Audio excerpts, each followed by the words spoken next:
Personally, I think this is an exercise in common sense. You see, China has 1.4 billion people, the world's largest single market, and ordinary people whose quality of life still needs to be improved and enhanced. Against such a vast backdrop, if you stick to common sense, if you're good at creating value, if you have a long-term value investing philosophy to guide you, and you're willing to persist, there are still opportunities to discover some high-quality companies on this remarkable land of China.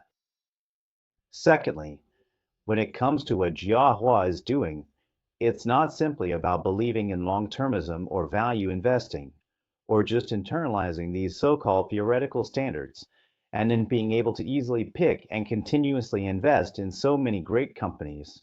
I think that for anything, there needs to be a system, a methodology to guide you, and it should be integrated into your daily work. You also need to have a strong sense of altruism, helping companies create value. Of course, in this process, you'll also gain considerable returns.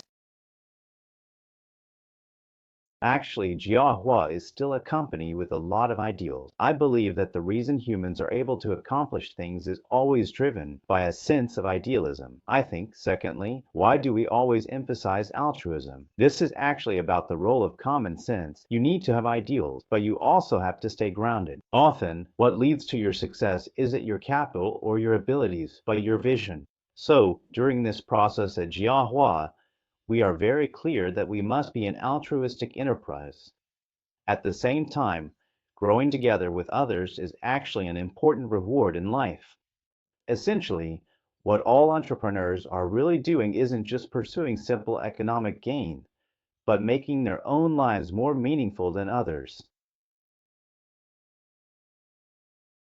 First of all, I think now is exactly the right time for Chinese products because the post-2000 generation is gradually maturing and entering the market, becoming the main force of consumption. It's precisely because these young people have received such a good education that their views on consumption, the future world, and the market are more mature and insightful.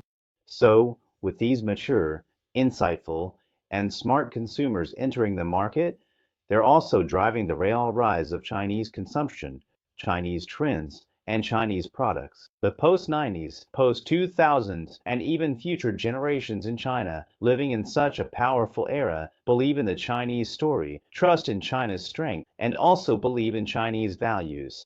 You can see the revival of traditional Chinese brands like Boziting and Li Ning, and that's because young people believe in them and support them. These brands have effectively connected young people's patriotism with the spirit of national brands.